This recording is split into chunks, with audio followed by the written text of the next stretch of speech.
أعوذ بالله من الشيطان الرجيم. بسم الله الرحمن الرحيم. وسواء عليهم أأنذرتهم أم لم تنذرهم لا يؤمنون. إنما تنذر من اتبع الذكر وخشي الرحمن بالغيب فبشره بمغفرة وأجر كريم.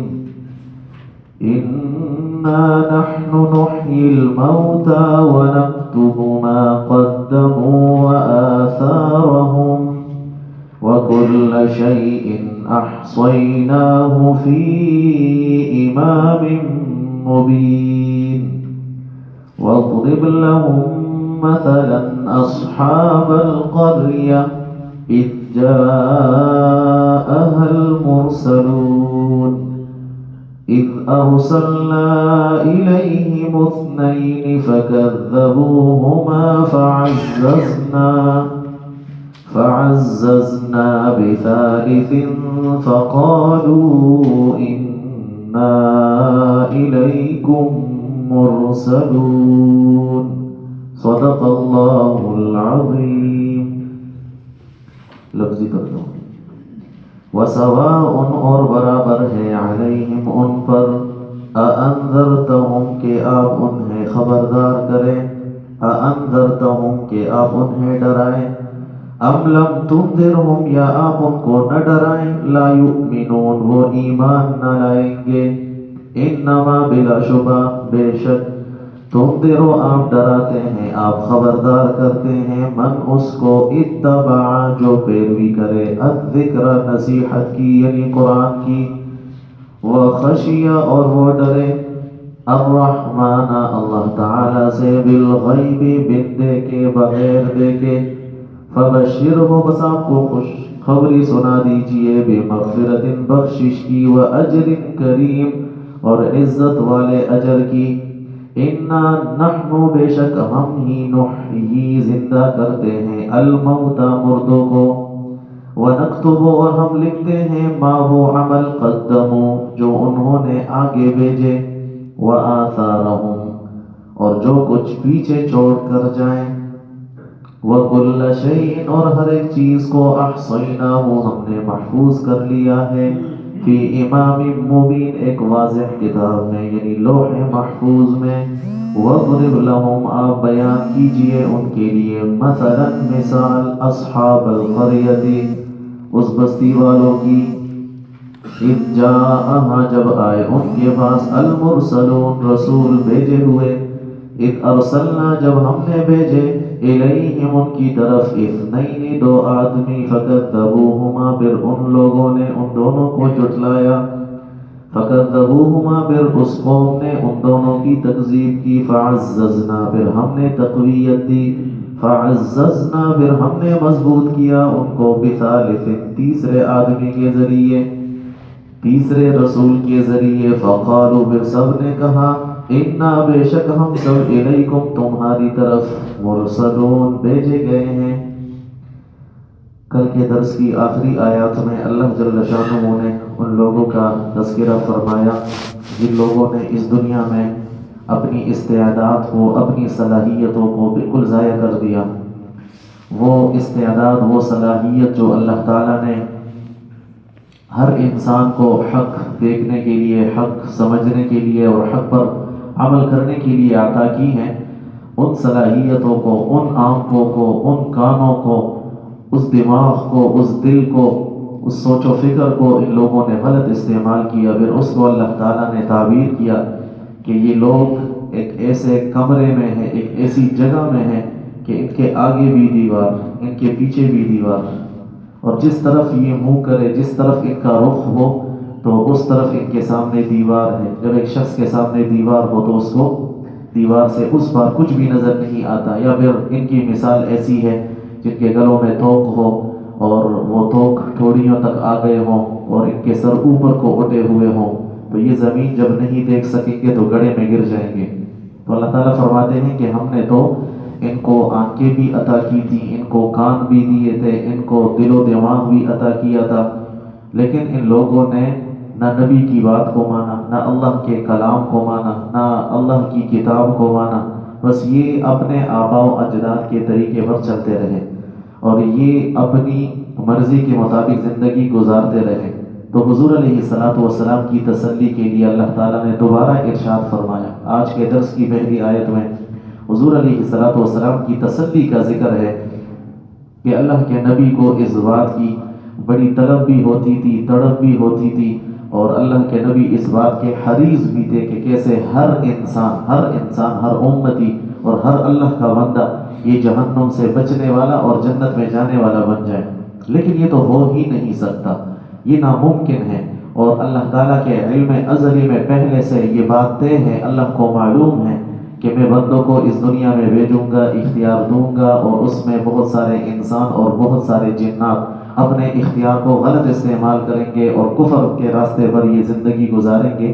تو فرمائیں کہ اے نبی، آپ ان کو ڈرائیں یا ان کو نہ ڈرائیں، ان کو خبردار کریں یا ان کو خبردار نہ کریں، آپ ان کو سمجھائیں یا نہ سمجھائیں، یہ کبھی ایمان نہیں لائیں گے، چونکہ اللہ تعالیٰ کو ہمارا مستقبل وہ ایسا معلوم ہے، بلکہ اس سے زیادہ معلوم ہے۔ آپ کو سمجھانے کے لیے، جس طرح ابھی عشاء کی نماز ہوئی، عشاء کی نماز میں آپ بتا سکتے ہیں کہ کس امام کے پیچھے آپ نے نماز پڑھی اور کون سی جگہ پر آپ کھڑے تھے، یا ابھی جو 2 منٹ پہلے آپ یہاں پر بیٹھے تو آپ بتا سکتے ہیں، اور اس بتانے کے حوالے سے آپ سے شاید ہی غلطی ہو، لیکن اللہ تعالیٰ کو ہمارا مستقبل اس سے بھی زیادہ، بلکہ اس کی تو کوئی مثال ہی نہیں۔ تھانوی صاحب رحمہ اللہ نے لکھا ہے کہ کیا کیا جائے کہ بغیر مثال کے بات سمجھ میں نہیں آتی، لیس کمثلہ شیء، ایسا نہ ہو کہ یہ اللہ تعالیٰ کے ساتھ آپ جوڑ دیں، نعوذ باللہ، اللہ کی کوئی مثال نہیں، لیکن ذہن کو اس کے قریب کرنے کے لیے کہ اللہ تعالیٰ کو ہمارا مستقبل کیسے معلوم ہے، اللہ تعالیٰ کا علم کلی ہے، ذاتی ہے، ہر چیز پر محیط ہے، یہ صرف آپ کے ذہنوں کو قریب کرنے کے لیے کہ جس طرح ہمیں اپنا ماضی معلوم، اس سے بڑھ کر بلکہ اس کا کوئی مثل ہی نہیں، مثال ہی نہیں، اس سے زیادہ اللہ تعالیٰ کو معلوم ہے۔ یا جو ویڈیو والی مثال میں نے دی تھی کہ ایک ویڈیو کو اگر کسی نے پہلے دیکھا ہو اور ایک دوسرا شخص جس نے اس ویڈیو کو نہیں دیکھا، تو دیکھنے والا اس کو بتاتا ہے کہ اب 10 منٹ اور 15 منٹ کے بعد یہ ہوگا، یہ ہوگا، وہ ہوگا، تو یہ اللہ کے علم ازلی میں یہ موجود ہے، اور اللہ تعالیٰ نے اس کو لوح محفوظ میں لکھ بھی دیا ہے کہ کون سا بندہ کس وقت کیا کام کرے گا، کون سا عمل کرے گا۔ تو اللہ تعالیٰ نے اپنے علم کی بنیاد پر یہ لکھ دیا۔ حضور علیہ الصلوۃ والسلام نے اپنی طاقت سے زیادہ محنت بھی کی، اپنی طاقت سے زیادہ حضور علیہ الصلوۃ والسلام نے دعوت کا کام بھی کیا، تو اللہ تعالیٰ نے حضور علیہ الصلوۃ والسلام کو دعوت کے کام کے بڑھانے کا نہیں کہا، کم کرنے کا کہا۔ لعلک باخع نفسک علی آثارہم، شاید کہ آپ اپنی جان کو ضائع کر دیں ان لوگوں کے غم میں۔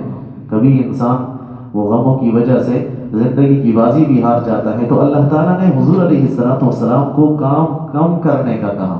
ہمارے لیے تو ہے کہ ہم زیادہ کریں، حضور علیہ الصلوۃ والسلام تو بخشے بخشائے تھے، اور آپ رات بھر عبادت اور بندگی کیا کرتے تھے، آپ کے پاؤں مبارک میں ورم آ جاتا، سوج جاتے۔ اس حوالے سے اللہ تعالیٰ نے بار بار قرآن کریم میں تسلی ارشاد فرمائی، وَسَوَاءٌ عَلَيْهِمْ، اور برابر ہے ان پر، أَأَنذَرْتَهُمْ، کیا آپ انہیں ڈرائیں، أَمْ لَمْ تُنذِرْهُمْ، یا نہ ڈرائیں، لَا يُؤْمِنُونَ، وہ ایمان نہ لائیں گے۔ یعنی حضور علیہ الصلوۃ والسلام کو سمجھایا جا رہا ہے کہ آپ کے ذمہ تو محنت کرنا ہے، آپ کے ذمہ تو سمجھانا ہے، منوانا آپ کے ذمہ نہیں ہے۔ إِنَّكَ لَا تَهْدِي مَنْ أَحْبَبْتَ، وہ نبی کے اختیار میں نہیں ہے کہ زبردستی کسی پر کوئی بات وہ منوا لے، چاہے وہ نبی کا باپ ہو، بغیر ایمان کے چلے گئے۔ ابراہیم علیہ السلام کے والد محترم، ان کو بات سمجھ میں نہیں آئی، یا وہ سمجھنا نہیں چاہتے تھے، یا جو اختیار اللہ نے ان کو دیا تھا ان کو غلط استعمال کیا۔ نوح علیہ السلام کی بیٹی کی مثال ہے کہ آپ بتا سکتے ہیں لیکن منوا نہیں سکتے، یہ نبی کے اختیار ہی میں نہیں ہے، یہاں کوئی اقربا پروری نہیں ہے۔ دیکھیں اللہ تعالیٰ نے کیسی کیسی مثالیں، اور انبیاء پر کتنے بڑے بڑے امتحانات، اس سے بڑھ کر کون سا امتحان ہو سکتا ہے کہ انسان اپنی آنکھوں کے سامنے اپنے بیٹے کو، اور پھر نبی اپنے بیٹے کو ناکام ہوتا ہوا دنیا سے رخصت وہ ہوتا ہوا دیکھ لے۔ حضرت لوط علیہ السلام، نوح علیہ السلام کی بیویاں بغیر ایمان کے چلی گئی، تو اللہ تعالیٰ فرماتے ہیں کہ آپ کا کام تو سمجھا دینا ہے، اور یہ ایمان نہیں لائیں گے۔ یہ اللہ تعالیٰ نے اپنے علم ازلی جو اللہ تعالیٰ کو ہمارا مستقبل معلوم ہے اس کی بنیاد پر ارشاد فرمایا۔ تو پھر حضور علیہ السلام کی دعوت کا فائدہ کیا؟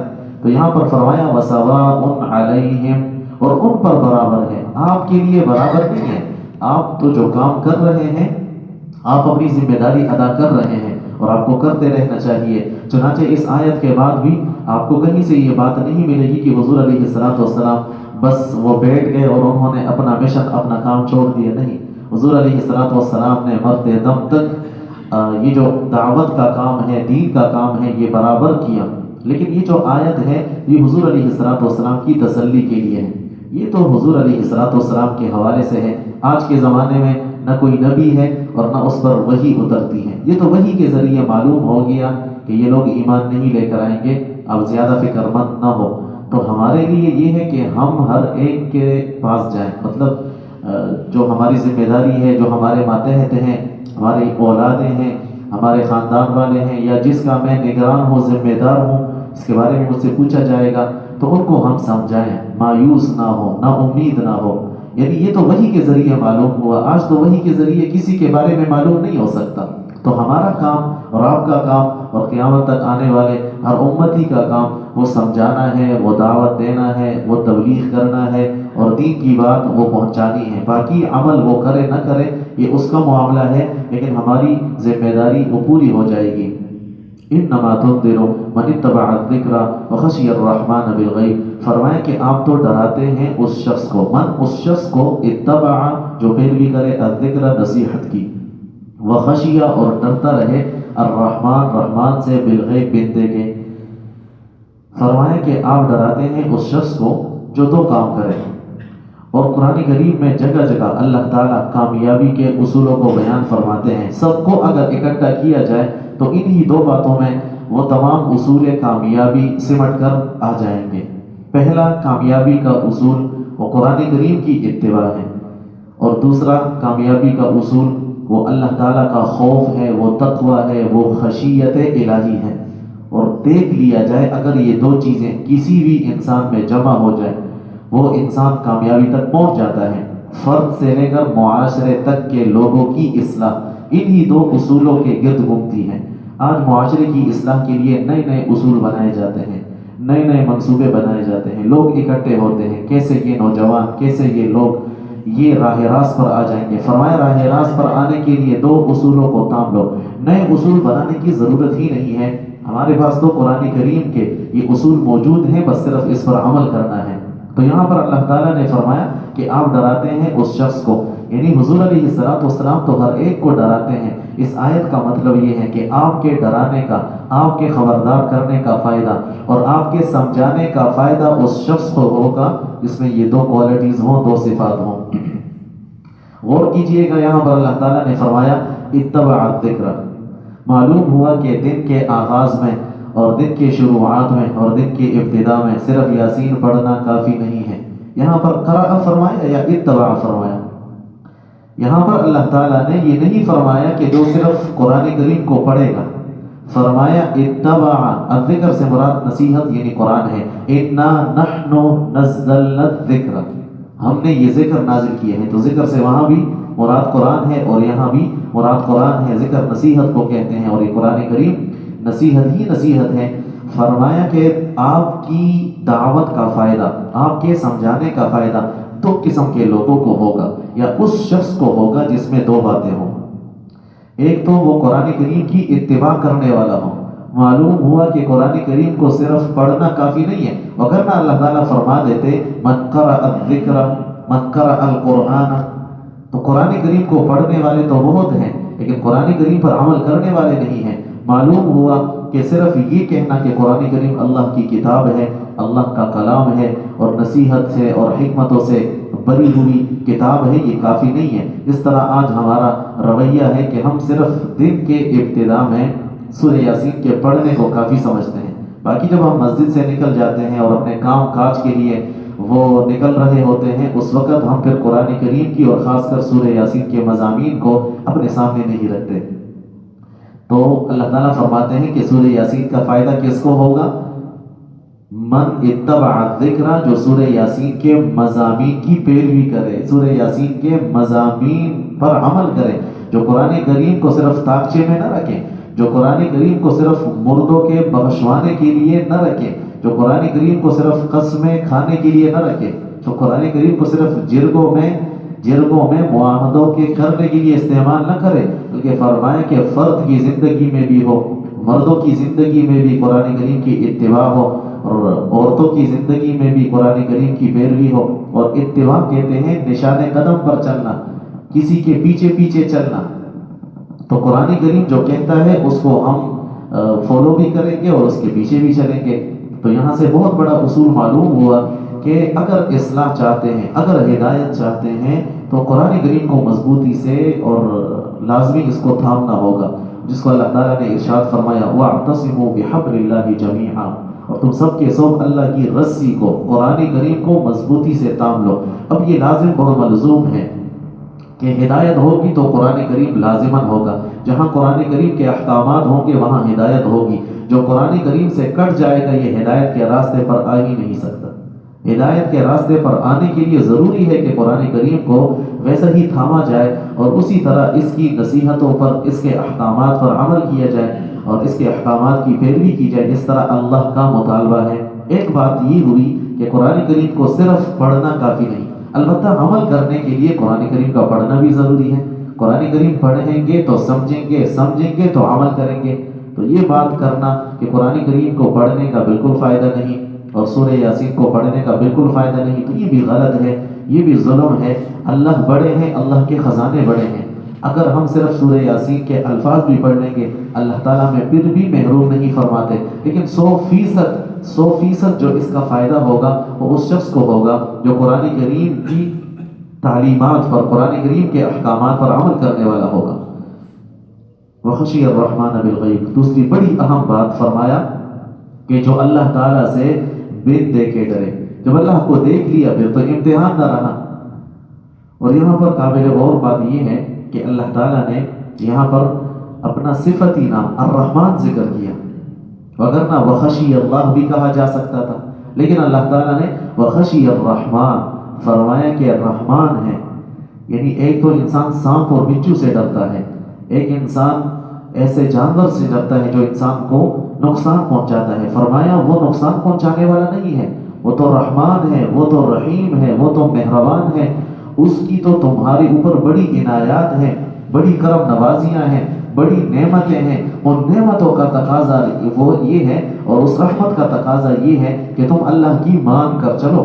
وخشیاں، جو اللہ کی نافرمانی سے، جو اللہ کی ناراضگی سے ڈرے، کہیں اللہ تعالیٰ ناراض نہ ہو بالغیب۔ لیکن یہ دیکھنا فرمایا کہ یہ بن دیکھے ہوگا، دیکھنے کے بعد تو اختیار ختم ہو جاتا ہے۔ جب موت کے فرشتے نظر آ جاتے ہیں کہ جب قیامت میں ان لوگوں کے احوال ہم پڑھتے ہیں، مکالمہ ہم پڑھتے ہیں اہل جہنم کے کہ یا اللہ ہمیں دوبارہ دنیا میں بھیج دیجئے، اللہ تعالیٰ فرمائیں گے کہ بس اب مہلت ختم ہو گئی، اب تو سب کچھ تم نے دیکھ لیا، اب اس کے بعد تمہیں دوبارہ دنیا نہیں بھیجا جائے گا، اور اگر تمہارے ذہنوں سے یہ تمام خیالات، تصورات اور مناظر جو تم نے دیکھے یہ ہٹا دیے جائیں اور دوبارہ تمہیں دنیا میں بھیج دیا جائے۔ وَلَوْ رُدُّوا لَعَادُوا لِمَا نُهُوا عَنْهُ، اللہ تعالیٰ فرماتے ہیں ہمیں اپنے علم کی بنیاد پر یہ بات معلوم ہے کہ اگر ان لوگوں کو دوبارہ دنیا میں بھیج دیا جائے یہ وہی کریں جو پہلے کرتے چلے آ رہے ہیں۔ تو فرمایا کہ اللہ تعالیٰ سے بن دے کے جو ڈرے، تو قرآن کریم کی اتباع اور اللہ تعالیٰ کی خشیت، اللہ تعالیٰ کا خوف یہ بڑا ضروری ہے۔ دیکھیں سب سے بڑے مانیٹر اور سب سے بڑے نگران وہ اللہ تعالیٰ ہیں۔ اگر آج یہ دو صفات زندہ ہو جائیں، نہ کوئی کسی کا حق کھائے، نہ کوئی اپنی ذمہ داری میں کوتاہی کرے، نہ کوئی فراڈ اور دھوکہ کرے، نہ کوئی رشوت لے، نہ کوئی رشوت دے، تمام نظام صحیح طریقے سے چلے گا۔ آج ہمیں دیکھیں کیمرے کو جب ہم دیکھتے ہیں تو ایسی ویسی حرکت نہیں کرتے، پہلے میں اور پھر دوسرے لوگ، وہ اپنی عزت سے بھی ڈرتے ہیں اور ان کو یقین ہوتا ہے کہ ہمارا لمحہ لمحہ ریکارڈ ہو رہا ہے۔ تو اگر اتنا بھی یقین ہمارے یہ کرام کاتبین پر آ جائے تو کیا خیال ہے یہ ولی نہ بن جائیں؟ ان اولیاؤہ الا المتقون، فرمائیں کہ اللہ کے ولی، اللہ کے دوست، اللہ کے محبوب وہ ہیں جو تقوی والے ہوں، جو اللہ سے بن دے کے ڈرے، اور اسی کو صفت احسان کہا جاتا ہے۔ حضور علیہ الصلوۃ والسلام کے پاس ایک مرتبہ جبریل علیہ السلام تشریف لائے اور بڑے سوالات کیے، مل اسلام، مل ایمان، اور ایک سوال اس میں یہ بھی تھا، مل احسان، احسان کیا ہے؟ کسی عمل کو اچھے طریقے سے کرنے کا مطلب کیا ہے؟ اخلاص کا مطلب کیا ہے؟ فرمایا ان تعبد اللہ کأنک تراہ، کہ تم اللہ کی بندگی ایسے کرو جس طرح تم اللہ کو دیکھ رہے ہو، فإن لم تكن تراہ فإنه يراك، اور اگر یہ کیفیت نہیں بنتی کم از کم اتنا تو تصور کر لو کہ اللہ مجھے دیکھ رہے ہیں۔ اور عبادت صرف مسجد میں 5 وقت کی نماز پڑھنے کا مطلب نہیں ہے، عبادت کا مطلب صرف یہ نہیں ہے کہ ہم 5 وقت اللہ کے سامنے حاضر ہو کر سر بسجود ہوں، بلکہ عبادت تو 24 گھنٹے کی بندگی کا نام ہے، اللہ کے احکامات کو ماننے کا نام ہے۔ مطلب یہ ہے کہ یہ مسلمان اپنی 24 گھنٹے اس طرح گزارے کہ گویا میں اللہ کو دیکھ رہا ہوں، اور اگر یہ کیفیت نہ بنے، یہ تصور انسان کو حاصل نہ ہو، کم از کم یہ تو تصور کر لیں، یہ یقین کر لیں کہ اللہ مجھے دیکھ رہے ہیں، اللہ مجھے سن رہے ہیں، اللہ میرے ساتھ ہے، پھر انسان سے کیسے گناہ ہوگا؟ جان بوجھ کر تو تصور بھی نہیں کیا جا سکتا، اور اگر گناہ ہو بھی جائے فوراً سے توبہ کرے گا۔ التائب من الذنب کمن لا ذنب له، فرمایا کہ گناہ سے توبہ کرنے والا ایسا ہے جس طرح اس نے گناہ کیا ہی نہ ہو۔ فرمایا ایسے لوگوں کو آپ مغفرت کی خوشخبری سنا دیجئے کہ بہرحال ہے تو انسان، اور گناہ بھی ہو سکتا ہے، غلطیاں بھی ہو سکتی ہیں، کمیاں اور کوتاہیاں بھی رہ جاتی ہیں۔ فرمایا کہ اگر یہ 2 کام ہو کہ قرآن کریم کی پیروی ہو اور اللہ سے وہ ڈرے اور خشیت الہی اس کو نصیب ہو، ایسے لوگوں کی اگر غلطیاں ہوں گی اللہ تعالیٰ معاف فرما دیں گے، اور اللہ تعالیٰ بڑے قدردان ہیں، عمل کم ہو اجر زیادہ دیتے ہیں۔ فرمایا وَأَجْرٍ کریم، اور جنت میں ان کو عزت والا اجر ملے گا، عزت والی روزی اللہ تعالیٰ عطا فرمائیں گے۔ اِنَّا نَحْنُ نُحْيِي الْمَوْتَى، بات اس پر ختم نہیں ہو جاتی کہ انسان کا انتقال ہو جائے، انسان دنیا سے رخصت ہو جائے، بلکہ اصل معاملہ تو وہاں سے شروع ہوتا ہے۔ فرمایا کہ ہم ہی زندہ کرتے ہیں مردوں کو، وَنَكْتُبُ مَا قَدَّمُوا وَآثَارَهُمْ، چونکہ یہ مکی صورت ہے، اور مکی صورتوں میں آپ کو معلوم ہے کہ 4 مضامین بطور خاص بیان ہوتے ہیں، عقیدہ توحید، عقیدہ رسالت، عقیدہ آخرت، اور قرآن کریم کی صداقت اور حقانیت، یہ 4 باتیں بار بار بیان ہوتی ہیں۔ تو یہ عقیدہ آخرت کے حوالے سے اللہ نے ارشاد فرمایا کہ دنیا میں جو تم پابندی والی زندگی گزار رہے ہو، اس کا تمہیں صلہ بھی ملے گا، بدلہ بھی ملے گا۔ تو اللہ تعالیٰ ہی مردوں کو زندہ کرتے ہیں۔ وَنَكْتُبُ مَا قَدَّمُوا وَآثَارَهُمْ، بڑی اہم بات ہے، اللہ تعالیٰ فرماتے ہیں کہ ہم لکھ رہے ہیں ہمارے حکم سے، کرامن کاتبین تمہارے اعمال لکھ رہے ہیں۔ اعمال 2 قسم کے ہیں، فرمایا ایک تو وہ عمل جو تم کر چکے، جو تم نے کر لیا اور اپنے آگے بیچ دیا، ہم وہ بھی لکھتے ہیں، یعنی ہمارے فرشتے کرامن کاتبین ہمارے حکم سے تمہارے وہ سب اعمال، تمہارے وہ تمام کام لکھتے ہیں جو تم کرتے ہو اور اس کو آگے بیچتے ہو، وہ اچھے ہوں یا برے ہوں۔ وآثارہم، اور فرمایا کہ تمہارے عمل کرنے کے بعد اس کا اچھا اثر یا برا اثر وہ بھی ہم لکھتے ہیں۔ حضور علیہ السلام نے ارشاد فرمایا اذا مات ابن آدم انقطع عنہ عملہ الا من 3، فرمایا جب ابن آدم کا انتقال ہو جاتا ہے اس کا عمل نامہ بند ہو جاتا ہے، چونکہ وہ عمل کرتا ہی نہیں ہے، تو یہ فرشتے تو وہ عمل لکھتے ہیں جو انسان کرتا ہے۔ فرمایا عمل نامہ بند ہو جاتا ہے، لیکن 3 اعمال ایسے ہیں کہ اس کی نیکیاں اور اس کا بدلہ اور اس کا صلہ اور اس کا اجر اور اس کا پھل اور اس کا میوہ انسان کو اس کے انتقال کے بعد بھی ملتا ہے۔ صدقۃ جاریہ، کوئی ایسا کام کر لیا کہ مرنے کے بعد لوگ اس سے فائدہ اٹھا رہے ہیں، کوئی مسجد تعمیر کروا لی یا مسجد کی تعمیر میں کوئی پیسے خرچ کر لیے، کوئی دینی ادارہ قائم کر لیا، کوئی رفاہی ادارہ وہ قائم کر لیا، اس میں پیسے دے دیے، کوئی فلاحی ادارہ ہے، یا کوئی کتاب ہے جو آپ نے وقف کر دی، کوئی قرآن ہے جو آپ نے وقف کر دیا اور آپ کے بعد مرنے کے بعد لوگ اس میں تلاوت کرتے ہیں، یا کوئی بھی ایسا اچھا کام جو آپ نے کر دیا، یا کسی کو حافظ بنا دیا، کسی طالب علم کی آپ نے کفالت کی ذمہ داری لی، وہ اس نے علم کر لیا۔ اب دیکھیں اس پر تو بس نہیں ہوتی، اب یہ طالب علم اور طالب علم کو پڑھائے گا۔ آج ہمارے بہت سارے اساتذہ کرام اس دنیا میں نہیں ہیں، آپ یقین جانیں جتنے ہم لوگ بیٹھے ہوئے ہیں، یہ تو صرف میں ایک ہوں، ہمارے دور حدیث میں تقریباً 500 تک طلباء تھے جو اس وقت دنیا کے مختلف جگہوں میں، مختلف ممالک میں یہی دین کی بات اور دین کا کام کرتے ہیں، مختلف دنیا کے، وہاں تو دنیا سے لوگ آتے ہیں، تو آپ خود اندازہ لگا لیں۔ اس وجہ سے میرے ذہن میں یہ بات آئی، سوچ رہا تھا کہ کہ اس دنیا کا جو ادنا جنتی ہوگا، ادنا ایمان والا، کمزور ایمان والا، اس کی جنت اس دنیا سے 10 گنا بڑی ہوگی۔ اس کی وجہ یہ ہے کہ ہمیں پتہ بھی نہیں ہوتا۔ مثلا آپ میں سے کسی نے کسی کو کہا کہ بھائی نماز کی پابندی کیا کرو، نماز کا اہتمام کیا کرو، اس کے دل پہ یہ بات لگ گئی، اب اس نے نمازیں شروع کی، اب وہ جتنے سال اس دنیا میں زندہ رہے گا، 60-70 سال وہ زندہ رہا، آپ کا بھی اس میں برابر کا حصہ ہے، آپ ہیں تو ایک۔ اچھا، اس نے پھر کسی اور کو بتایا، یہ چین بنتا چلا جاتا ہے، بنتا چلا جاتا ہے۔ مثلا کسی نے مسجد کی تعمیر میں کچھ پیسے دے دیے، یا مسجد کے لیے زمین خریدی جا رہی تھی، اس نے کچھ پیسے دے دیے، اب یہ جو مسجد کے لیے زمین وقف ہو جاتی، قیامت تک یہ مسجد ہی رہتی ہے۔ اب آپ خود سوچیں کہ یہ بندہ تو دنیا سے چلا جائے گا، اب قیامت کب آئے گی، اس میں کتنے سال لگیں گے؟ تو دیکھیں زندگی ہماری 70-80 سال ہوگی، 60 سال ہوگی، لیکن قیامت تک اس مسجد میں چندہ دینے والے کے لیے نیکیاں لکھی جاتی ہیں۔ تو اس وجہ سے جو ادنا درجے کا مومن ہوگا، اس کی جنت بھی اس دنیا سے 10 گنا بڑی ہوگی۔ اچھا، یہ تو پلس پوائنٹ ہے، لیکن اس کا جو نیگیٹو پہلو ہے، جو منفی پہلو ہے، ایک ہے صدقہ جاریہ، ایک ہے گناہ جاریہ۔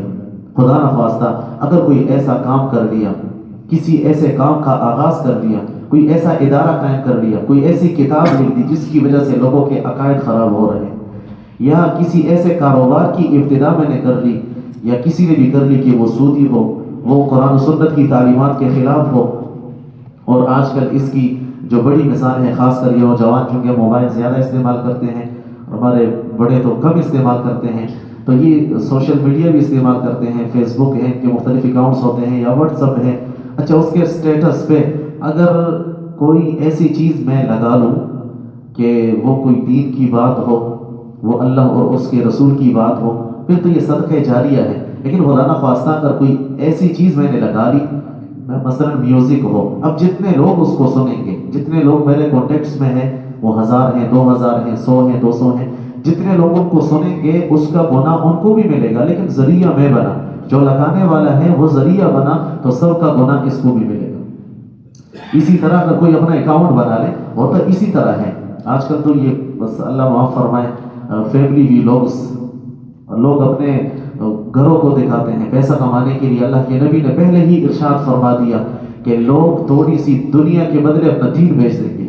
اچھا، یہ دنیا سے رخصت ہو جاتے ہیں، یہ ویڈیوز تو موجود ہوتی ہیں، اور اگر ان کو ڈیلیٹ نہ کیا جائے، یہ اکاؤنٹ یوٹیوب پہ یا دیگر جو سوشل میڈیا کے پلیٹ فارمز ہیں اس پر رہیں، تو یہ قیامت تک رہیں گے۔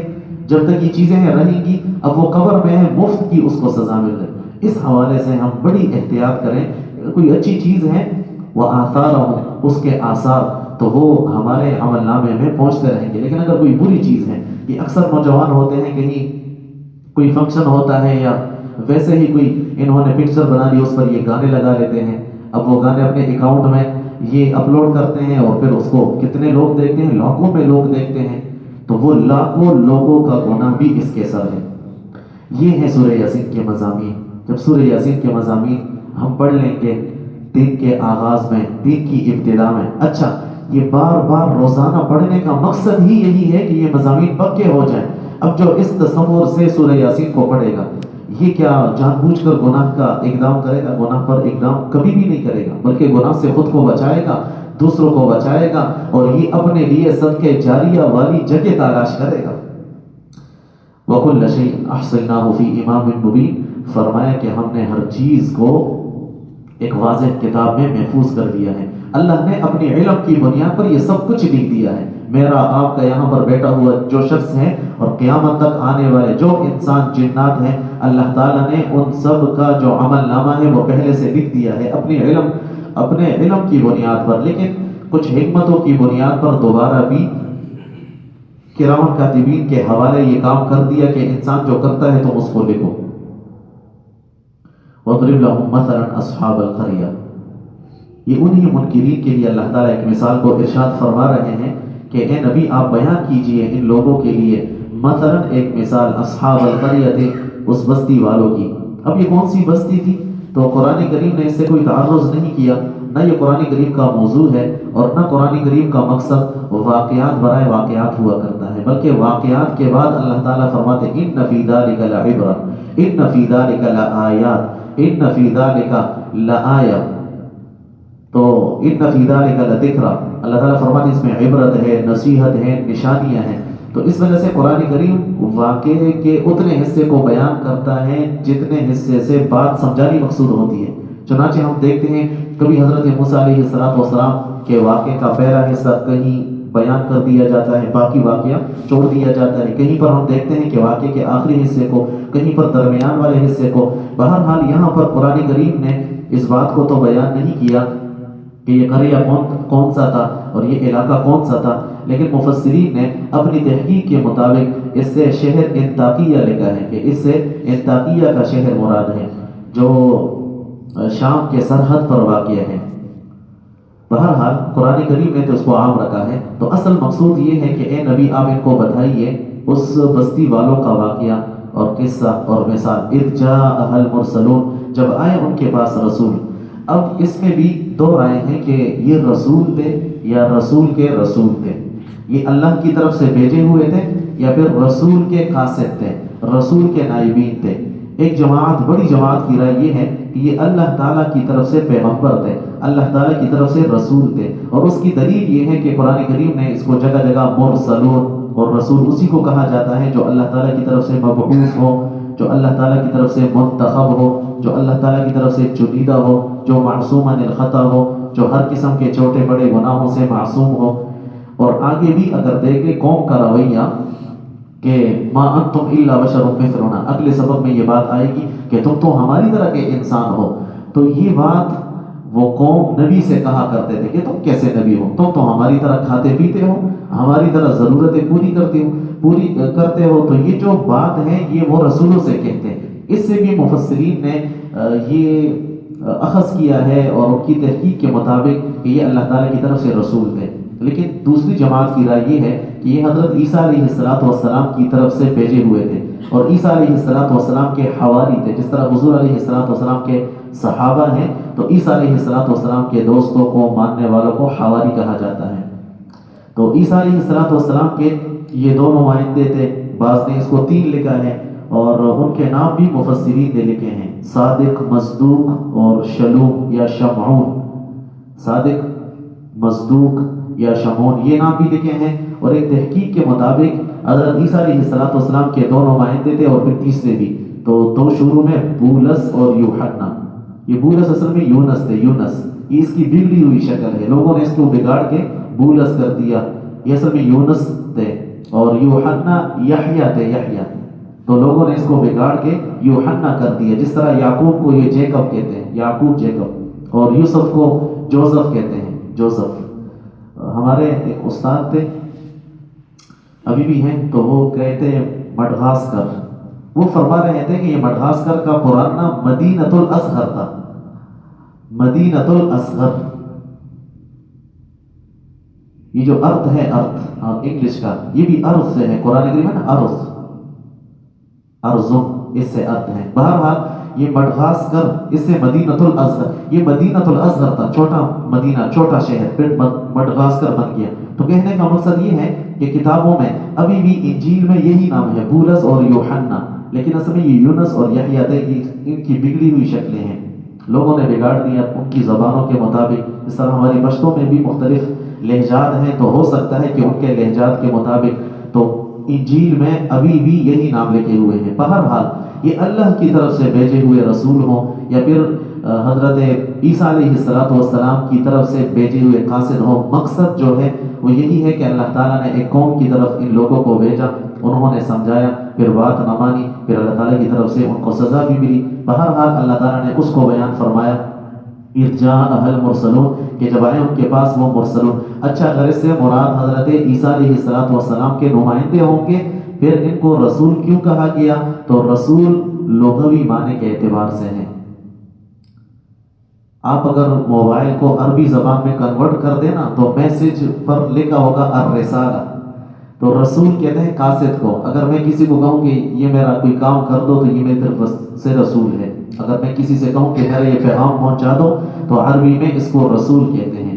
اور صحابہ کرام رضی اللہ عنہم کی باتوں میں بھی یہ رسول کا لفظ ملتا ہے. تو رسول کے لغوی معنی کے اعتبار سے یہاں پر استعمال ہوا، اور اصطلاحی جو شریعت کی خاص ٹرمینالوجی ہے اس میں رسول وہی ہے جس کو اللہ منتخب فرماتے ہیں اور اللہ اس کو چنتے ہیں. اِذْ أَرْسَلْنَا إِلَيْهِمْ اثْنَيْنِ، جب ہم نے بھیجا. دیکھیں اللہ فرماتے ہیں ہم نے بھیجا، تو ان باتوں کی وجہ سے مفسرین کی بڑی جماعت کہتی کہ اللہ تعالیٰ کی طرف سے بھیجے ہوئے تھے. اور اگر حضرت عیسیٰ علیہ السلام کے نمائندے تھے تو پھر اللہ نے اپنی طرف نسبت کی کہ عیسیٰ علیہ السلام سے ہم نے کہا تھا کہ ایک انسان ایک وقت میں ایک جگہ ہو سکتا ہے. عیسیٰ علیہ السلام مثلا یہاں پر ہیں اور ہمگو یا آپ ڈی اے خان لے لیں یا دوسری جگہ اسلام آباد، وہاں پر دوسرے لوگوں کو بھیج دیا. تو وہ اس اعتبار سے تھا کہ نبی دینی کاموں میں اپنی طرف سے تو کوئی بات کہتا نہیں ہے، اللہ تعالیٰ کی طرف سے وحی ہوتی ہے. حضور علیہ السلام کی بابت بھی اللہ تعالیٰ نے ارشاد فرمایا ان کے متعلق وما ينطق عن الهوى، اور یہ پیغمبر اپنی خواہشات سے کوئی بات نہیں کہتے. دین کے معاملے میں جتنی بھی بات ہوتی ہے اللہ تعالیٰ کی طرف سے وحی ہوتی ہے. فرمایا کہ جب ہم نے بھیجا الیہم ان کی طرف اثنین دو آدمیوں کو، فکذبوہما پھر ان لوگوں نے قوم نے ان کی تکذیب کی، فعززنا بثالث پھر اللہ تعالیٰ نے ان کو تقویت دی، مضبوط کیا، مستحکم کیا تیسرے آدمی کے ذریعے. پہلے دو رسول تھے پھر تیسرے ہو گئے. فقالوا انا الیکم مرسلون، تو ان سب نے کہا کہ ہم تمہاری طرف بھیجے گئے ہیں. صدق اللہ العظیم. سبحان اللہ بحمدہ، سبحانک اللہم وبحمدک، نشہد ان لا الہ الا انت، نستغفرک ونتوب الیک. سبحان ربک رب العزة عما یصفون، وسلام علی المرسلین، والحمد للہ.